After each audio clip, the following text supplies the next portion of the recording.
عمر بن عبدالعزیز 3 بر اعظم پر حکومت کی. عمر بن عبدالعزیز، بنو امیہ، مروان 9 مہینے حکومت کی. اس کا بیٹا عبد الملک بن مروان 21 برس حکومت کی. اس کا بیٹا ولید 10 سال حکومت کی. اس کا بیٹا سلیمان 2.5 سال حکومت کی. اسی تخت پر بیٹھے عمر بن عبدالعزیز. پہلے چاروں نے اللہ کے شریعت کو قربان کیا حکومت کے لیے. عمر بن عبدالعزیز نے اپنے آپ کو قربان کیا اللہ کے لیے. حکومت کو پاؤں کے تلے رکھا اور اللہ کی رضا کو سامنے رکھا. کیسی سلطنت کی؟ جب گورنر تھے تو 60 اونٹوں پہ سامان چلتا تھا. جب امیر المومنین بنے تو بچے کہنے لگے ماں سے، بچے بچیاں 12 تھے، ماں سے کہنے لگے کہ عید کا موقع آ رہا ہے، ابا سے کہو ہمیں نئے کپڑے تو لے کر دیں. ان کی ماں کا نام ہے فاطمہ، بچوں کی ماں کا نام فاطمہ بنت عبد الملک. یہ دنیاوی سٹیٹس میں سب سے بڑی خاتون گزری ہے. آج تک اس کے لیول کی کوئی عورت نہیں آئی. دادا بادشاہ، باپ بادشاہ، 4 بھائی بادشاہ، 6 خامند بادشاہ، 7 نسبتوں سے یہ عورت شہزادی رہی ہے. حضرت عمر گھر آئے، بیگم نے کہا بچے کپڑے مانگ رہے ہیں. حضرت عمر کہنے لگے میرے پاس تو پیسے نہیں ہیں، تنخواہ میں تو مشکل سے روٹی پوری ہوتی ہے، کہاں سے لے کر دوں؟ تو تھوڑی دیر خاموش رہیں. بیگم پھر کہنے لگی آپ ایسا کریں، اگلے مہینے کی سیلری ایڈوانس لے لیں، اس سے میں کپڑے لے لیتی ہوں اور روٹی کا خرچہ میں مزدوری کر کے گھر بیٹھے مزدوری کر کے چلا لوں گی، آپ 1 مہینے کی تنخواہ ایڈوانس لے لیں. حضرت عمر بن عبدالعزیز واحد خلیفہ ہیں جن کے دور میں 3 بر اعظم میں زکوٰۃ لینے والا باقی نہیں بچا تھا. یہاں لاہور بھی ان کی حکومت کے نیچے تھا، جنوبی اسپین فرانس ان کی حکومت کے نیچے تھا، کاشغر تک ان کی حکومت کے نیچے تھا، استنبول کے دروازوں تک ان کی حکومت تھی. 3 بر اعظم میں ایک آدمی زکوٰۃ لینے والا نہ بچا. اور اپنا حال یہ ہے کہ بیگم سے کہہ رہے ہیں پیسے کوئی نہیں، کپڑے کہاں سے لے کر دوں؟ اور بیگم طریقہ بتا رہی ہے کہ آپ اگلے مہینے کی تنخواہ ایڈوانس لے لیں، اس سے میں کپڑے لے لوں گی اور چولہے کا خرچہ، روٹی کا خرچہ میں گھر بیٹھ کے مزدوری کر کے کما لوں گی. تو حضرت عمر کہنے لگے ہاں یہ ٹھیک ہے. باہر آئے وزیر خزانہ مزاحم، انہیں بلایا کہ بھائی ہمیں اگلے مہینے کی تنخواہ ایڈوانس چاہیے. یہ تنخواہ والے لوگ بیٹھے ہوئے ہیں، تنخواہیں لیتے ہیں. اس نے کاغذ قلم آگے رکھ دیا، کہا حضرت یہاں لکھ کے دے دیں آپ 1 مہینہ زندہ رہیں گے میں تنخواہ دے دیتا ہوں.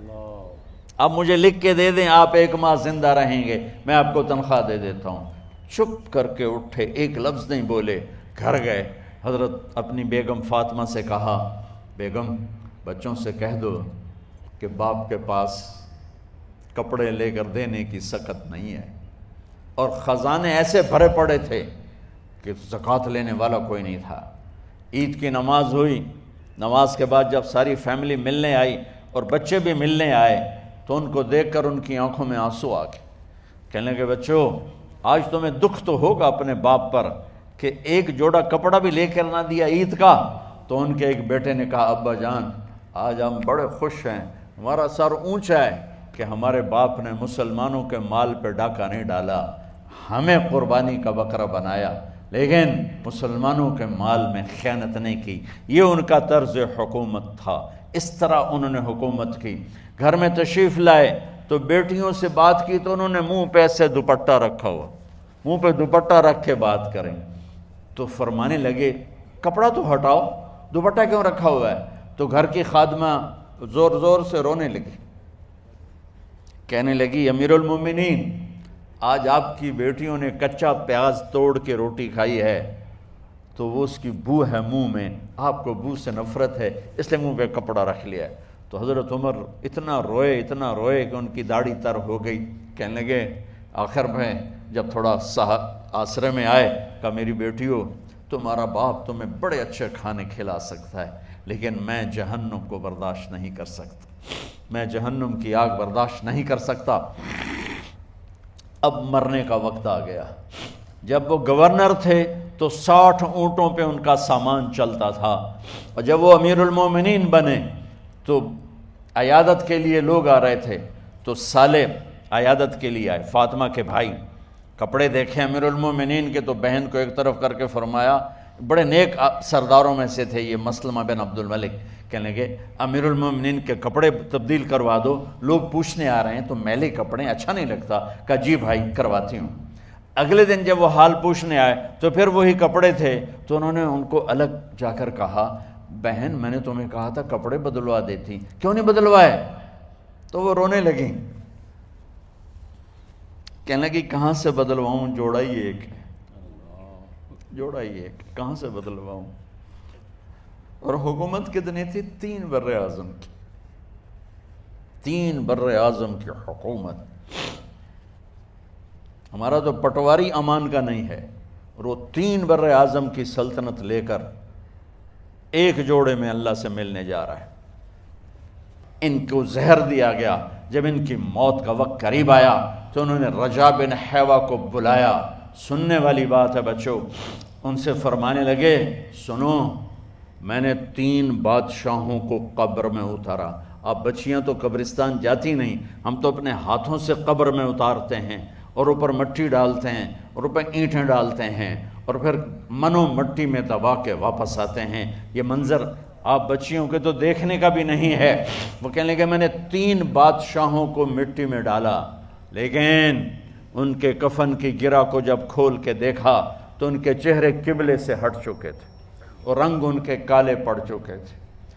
ولید بن عبد الملک، سلیمان بن عبد الملک، عبد الملک بن مروان، عبد الملک باپ، ولید بیٹا، سلیمان بیٹا، یہ تینوں کا ان کے چہرے کالے ہو گئے تھے، اور ان کا قبلے سے منہ پھر گیا تھا۔ اب میں مرنے لگا ہوں، مجھے پہلے ضرور چیک کرنا کہ میرا اللہ میرے ساتھ کیا کرتا ہے۔ پہلے تینوں کی ظلم کی حکومت تھی، ان کے چہرے قبلے سے کیوں ہٹ گئے؟ آپ کو عجب بات بتاؤں، ولید بن عبد الملک روزانہ تہجد میں کھڑے ہو کے 10 سپارے پڑھتا تھا، 10 سپاروں کی تلاوت تہجد میں کرتا تھا کھڑے ہو کے، اور قبلے سے چہرہ ہٹ گیا۔ سلیمان بن عبد الملک تہجد گزار، چہرہ قبلے سے ہٹ گیا، ظلم کیا، ظلم کیا، ظلم کیا، خون کو پانی بنا دیا، حکومت پر شریعت کو قربان کیا، رشتے ناتوں کو قربان کیا۔ اللہ نے قبلے سے چہرے، نمازیں منہ پہ مار دی، روزے منہ پہ مار دیے، حج زکاتیں منہ پہ مار دی، تہجد ان کے منہ پہ مار دی، اور ان کے چہروں کو قبلے سے ہٹا دیا اور رنگ کالے کر دیے۔